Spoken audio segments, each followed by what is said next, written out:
the industry has changed enormously. The petrochemical industry has suddenly got it. Guys, if we don't do something, we're going to lose the entire plastics market.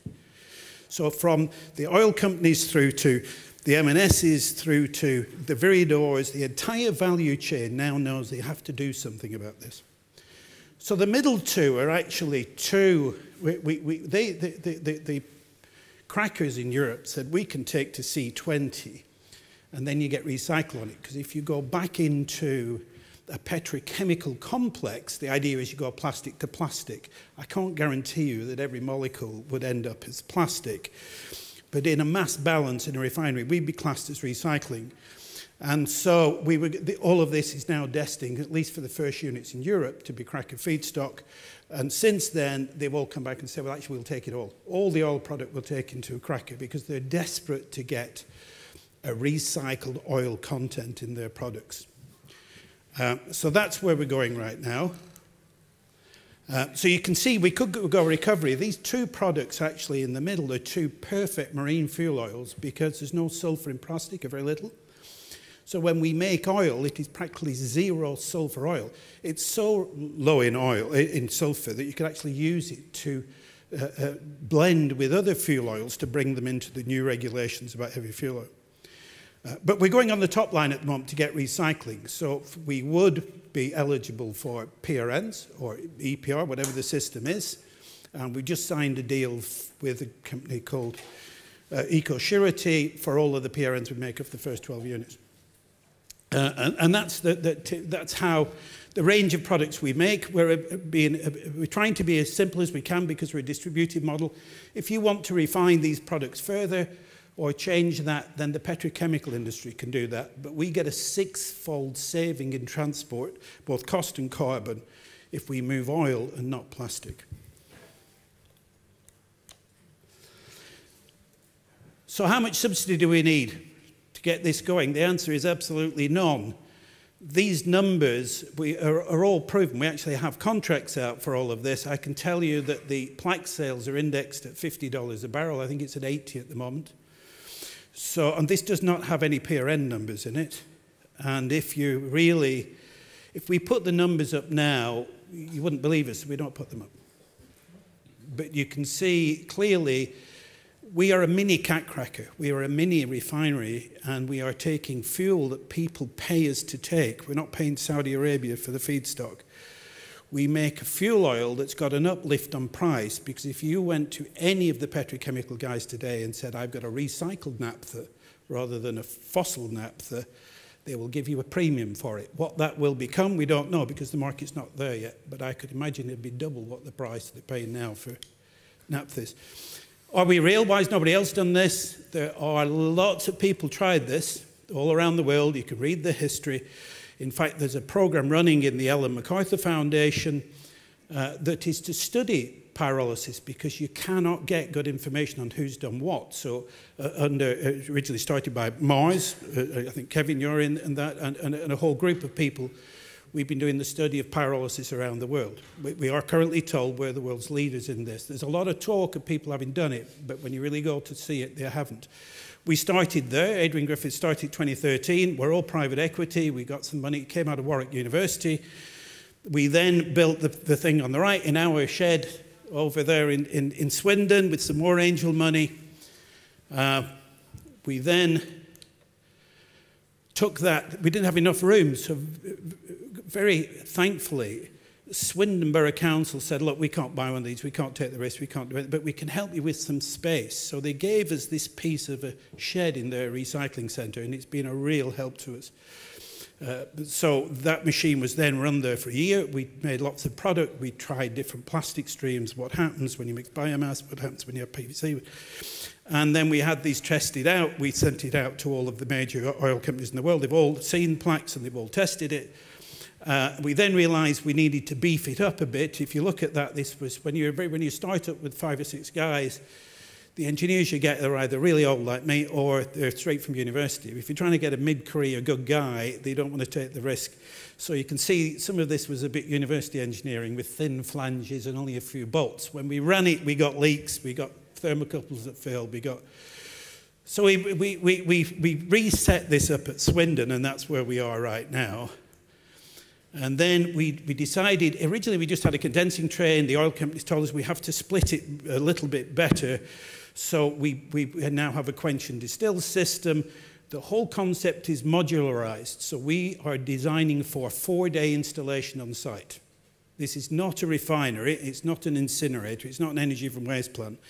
This will also be planning and permitting, we hope will become a rubber stamp. So we're looking at just becoming another tool. But the whole concept is there'll be 6 20-foot isofreight containers built here in Swindon initially and shipped to site.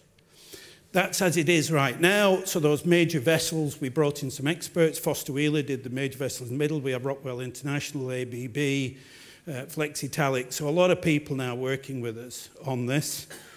We've got an extraordinary board of advisors. We have the head of refinery design at Shell, the head of base oil production at Shell, the president of the ICME last year, lots of universities, lots of people involved in this. That's running. That was running last week. We ran all week last week. We only shut down because we've still got a limited team of operators. We run 24/7, and they'd all signed up for a mudder race on Saturday morning, so we didn't have any operating crew. So we're still pre-revenue, pre-technology. It's 1,700 investors. We did the last raise was partly Crowdcube, partly high net worth, partly existing investors. But we have moved. We've just taken on, with the help of the local SWLEP, actually, Swindon and Wiltshire LP, this facility, which is on Marsden Estate, where we're going to make 200 of these a year. So that facility is there now, and we're having a grand opening in a week's time with, hopefully, a minister or two. And the intention is to be at 7 million tonnes of plaques by 2027. So we'll have quite an impact on the entire recycling in Europe. This is not just UK. We have inquiries from every continent, most countries. There's a delegation from Indonesia next week. The plastic backed. Many people have been to this look at our facility. What's the market size? Well, it is one of these. As one of my last positions at GE was head of strategic marketing Europe, looking at all the different markets that GE could get involved in, nuclear and onshore, offshore, thermal, solar. This is by far the biggest I've looked at, and it's also the one that currently is not market limited. It's purely technology limited. It's waiting for us. As I said, 7 million tonnes. We expect there'll be 500 million tonnes of waste on the market. So, you know, we are not at all restrained by market size. So there was a separate project that we initiated. We were very grateful to be invited into the Ellen MacArthur Foundation 3 years ago when we were a handful of people with the great likes of M&S and Dow and INEOS and all the other guys that are in the Ellen MacArthur Foundation. But we instigated this project, and it was called Project Lodestar, the Lodestar being pointing the way. And the discussion was, if you marry mechanical recycling with chemical recycling, then how does that work economically? And is this really the right way to go? And the great thing about the Ellen MacArthur Foundation is that we're under Chatham House rules, so you can actually get people giving you real data anonymously. And therefore, you can get at real data. One of the issues in the waste industry is that there is no real data. Nobody gives you any data. I mean, if you talk to the waste industry, they keep saying we should share more, but they don't. And you deal with it. So one great thing here was we took actual data from the biggest plastics recycler in the United States, the data that all the others had. We worked a lot with Unilever in this and with Griner. And we put together just 3 different layouts of a mechanical recycling facility married to our unit. And we're waiting for the very last signature of all of these, and we're on to him right now. And this will be released next week. We're hoping actually maybe released this week. You'll see it'll be a big press announcement from the Ellen MacArthur Foundation because it's extremely persuasive. The economics on this are even better than the ones I showed you before because we enable mechanical recycling. One of the big problems for the plastics recycling industry is half of it is still a waste. They only get 40% yield off there. So they still have the burden of getting rid of the rest. So once we reduce that burden, there's more money for the mechanical recyclers. This is about to be released, and then this went a little bit further because we said, let's build it. And so we're working right now. That's the idea of the blueprint. We've invited all of the different guys that want to join to give us their numbers to take LDPE, and you take the PET out, you take the HDPE, you do what you can, you do a float to remove the PET that you don't want and the PVC, and then the rest comes into us. So we have all the numbers, and this is not a consultant's report, this is not a theory university report, this is actual numbers from people that have done this. Let me just, go back to that because I should have. This has now turned into a thing called Project Beacon. So our first commercial unit, we've just released the final design, it's been built now, will go up to Scotland. It's been supported by Zero Waste Scotland under a circular economy grant from the EU. That will be built and be running by the end of next year. It's the first commercial plant in the world like this. We're just waiting for a big announcement that the Scottish Government will also fund the upfront mechanical recycling piece on a place aptly called Bin Farm in Scotland. As soon as that's up and running, we'll release another 9 machines, and then we're going to go logarithmic with this. You may have heard just of some other things that are going on in emerging chemicals. So this is why we changed the name to feedstock recycling as opposed to chemical recycling. There are some, so we're pyrolysis, if you will. There's a lot of people in solvolysis now. So you may have heard of a couple of these where they're using solvents for PET especially. A lot of these are for reclaiming PET. They'll dissolve out the PET, they'll decolor it, and so they can reuse it. A lot of these are bigger centralized plants, so there's nobody building anything like us that's going to be a distributed mass manufacturer. So we will be able to go to market very quickly. Now, one thing I didn't put on here, because I've just seen it, was I was actually at Renaissance in Northwich. Has anybody heard of that plant by Dong Energy? No? So Dong Energy, Danish Oil and National Gas, which has now changed its name to Ørsted for some unknown reason, has got out of oil and natural gas. It is the biggest wind operator in the world, but they're also into waste, and they're doing it a different way. So they have an enzyme process. They've just commissioned the plant. It's a 120,000-ton plant in Northwich, where black bags come in. They break the black bag. They then take out the heavy stuff, and then the rest they process with enzymes. So they put them into basically 2 washing machines, if you will, that they keep at a very specific temperature with a very specific mix of enzymes that they've developed. And over a day or so, this turns into a soup. And that soup goes then into a traditional anaerobic digestion plant. And from that gas, they go into the Jenbacher engines, which I used to sell, and they make electricity. But then coming out the other end is clean plastic, because the enzyme, the big difference between this and an AD plant, the great problem for us with AD, and if you some of you may be familiar with the AD market, the depackaged material, the plastic in there still has these damn bioplastics and starch bags and other things which stay in there. There's still some paper. So when we try to take that plastic out, it's a problem because we have to take that biomass in and we don't get any yield off biomass. So we've been actually looking for a process to do this. It appears that they've already achieved it on a commercial scale. And so all that paper, all that cellulose, all of the carbohydrates gone, which we don't want anyway, and all the hydrocarbon goes the other way. And so we now are looking at something, this is all a discussion going on, I have no deal yet, but that sort of process gives us all of the plastic that's in the black bag. So now we have all the plastic that's going out from a dry recyclate. So that would go through a PERF, just like a Viridor or a Biffa plastics recycling facility. All of the stuff they can't handle comes to us. So we've got all of that plastic, and now we can get all the plastic coming out of the black bag as well. And this is important because there's a big move in Europe not to have plastic at all in energy from waste because of the carbon footprint. They do not want you burning plastic in energy from waste. And there's another plant that's going in called Levenseat in Scotland, where they actually scan the material before it goes into the energy from waste, and they get paid their uplift on electricity depending on how much buy-up material there is there. They won't get any uplift for plastic.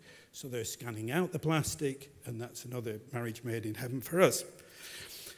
So there are lots of different things going on in this space, but I do say none of them are as far ahead as us.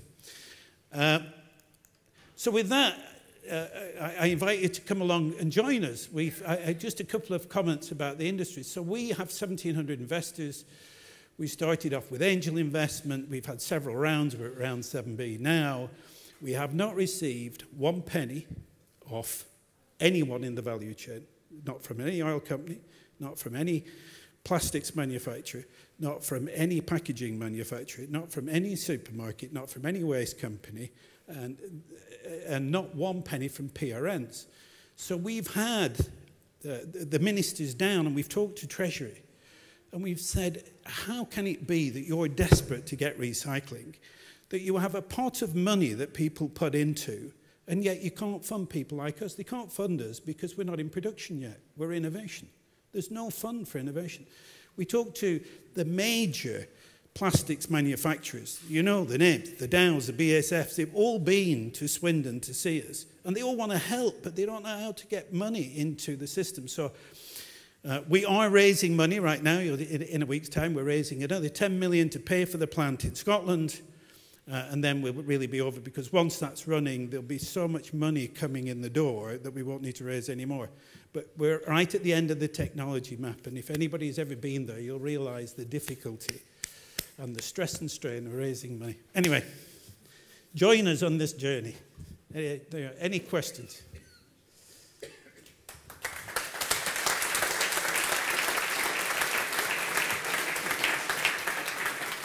So the first machine, by the way, in the world is a mile away. It's literally, it just happens to be in the recycling centre just down the road. There we are. Any questions? No? We've already heard today about black plastic obviously being a symbol incarnate, if you like. How do you guys handle that? Make any difference to us? Why? We take it, absolutely, black plastic's fine. We really try to reduce the amount of PET because we don't get yield from, if you think very simply, we want to take hydrocarbon. If you've got hydrogen and carbon, when you do this, you only get about 1,000 chemicals. If you add in oxygen, you probably get 1 million, and if you add in oxygen and nitrogen, you probably get 1 billion. So it's much easier to stay with oxygen and hydrogen. The problem with PET is the oxygen bond in PET means that you get gasification in the first chamber and combustion in the second chamber. So we get heat off PET, but we don't get any oil. So, but in fact, what generally happens is PET is to the level we need, is all taken out up front. That's what the mechanical recyclers go for. But we do take PET, and we will always be able to take PET because we are the solution to laminates. So if you've got a 12 PET 88 PP, that's perfect for us.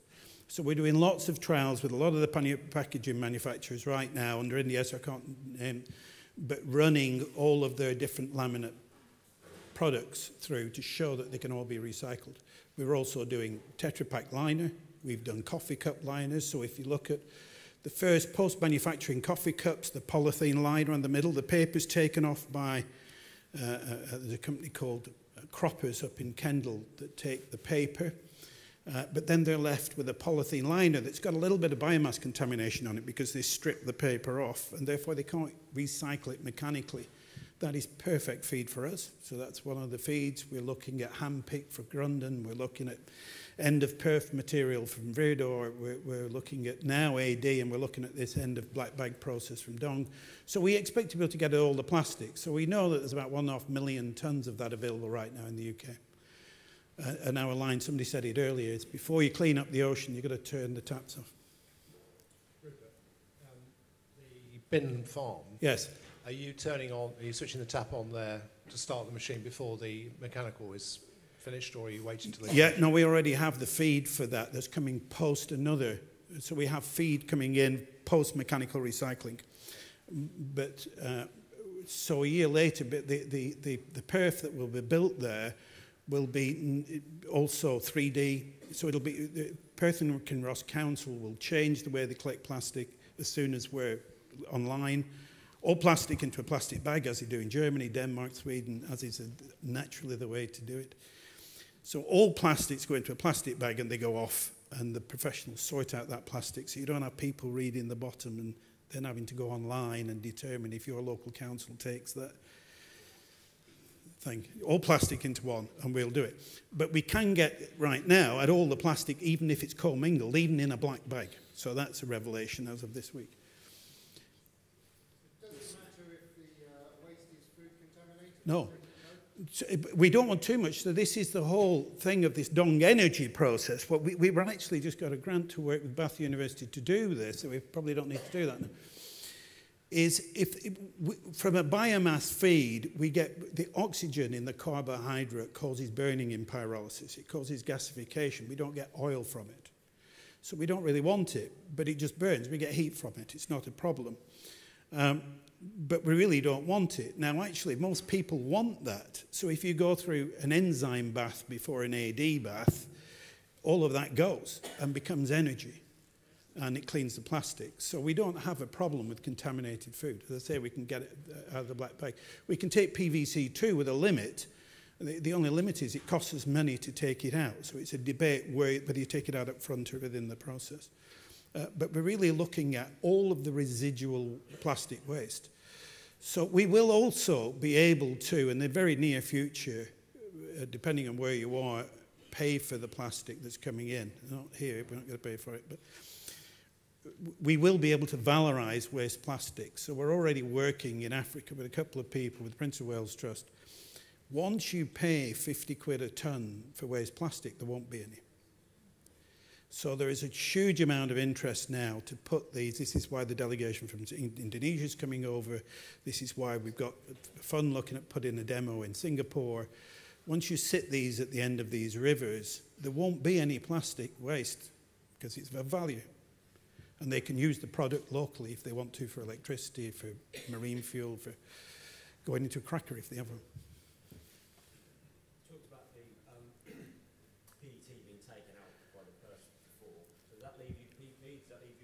Yeah, so our primary target is olefins. Hydrocarbon, to make it very simple, I'm not a chemist, I'm a mechanical engineer, but if we don't want carbohydrate, we don't want oxygen because it burns in the process. It causes burning in the process or gasification. So we really want hydrocarbons. So olefins are just pure. So PE are just, LDP, HDP, any type. We can take polycarbonate. We're doing trials right now, and I can't mention for who, but special trials specifically for polystyrene. To keep that separate, we're doing trials for polyurethane. But in the general mix coming from a MRF, you won't see much of this stuff. So in the mix, we can take it, but we wouldn't want big slugs of polystyrene. We'd like to do polystyrene separate, as a completely separate stream because of the nature of styrene. But in general, the majority, if you take the PET out of what you see coming off a municipal MRF, we could take all of that plastic. The other streams we're looking at, we haven't taken yet, are car crumb, because a lot of exotic plastics in car plastics, so we'll leave that till later. But apart from that, we want what's in the black bag bit, what's coming off the municipal MRF in that mix. And hopefully you take the PET out first. We'd take it out, actually. I mean, if you're already wet, one of the conditions is to do a float so that all the PET and PVC drop out and we get the olefins floating off the top. And then we can dry it, we have excess heat and straight into the machine. We shred it and straight into the machine. Is there a lot of facilities to do that, the wet thing? Is there a lot out there No, I've never seen one here, but I saw one in Holland recently that was the most innovative thing I've seen all year in the waste industry. Was this very exotic big 3D plastics facility with the most exotic piece of equipment I've seen, a carrot washer. They're probably $10,000 worth doing $2 million worth of scanning. A fantastic piece of equipment. So as we get out there and look at all the different plastic streams, I say I come from the power industry, which is a lot more mature. The waste industry is all over the place, man. There's different ways of doing different things. There's farmers are doing this, and Viridor doing this, and Suez doing this, and some people doing gasification. It's just a mess.